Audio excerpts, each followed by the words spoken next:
येशूने जेव्हा तो या धर्तीवर होता आणि त्याच्या सेवा कार्यामध्ये त्याने त्याच्या मागे पुष्कळ लोक जात होते. त्याला माहिती आहे ना आपल्याला, आपण सुवर्तमानात वाचतो, जिकडं तो गेला त्याच्या मागे मोठा जमाव होता. त्याला त्याचं ऐकणारे, त्याला चाहणारे, त्याचप्रमाणे त्याला विरोध करणारे जे होते ते पण त्याच्या मागे जात होते. अशा रीतीचं व्यक्तिमत्व होतं येशूचं. पुष्कळ लोक त्याच्यावर विश्वास ठेवत होते.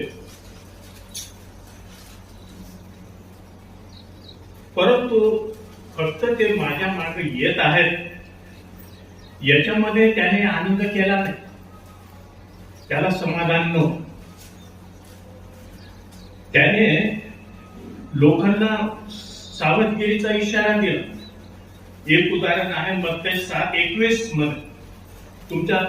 तुम्हाला माहित आहे ते वचन, मला प्रभूजी प्रभूजी असे म्हणणाऱ्या प्रत्येकाचा प्रवेश स्वर्गाच्या राज्यात होईल असे नाही, तर जो माझ्या स्वर्गीय पित्याच्या इच्छेप्रमाणे वर्ततो त्याचा होईल.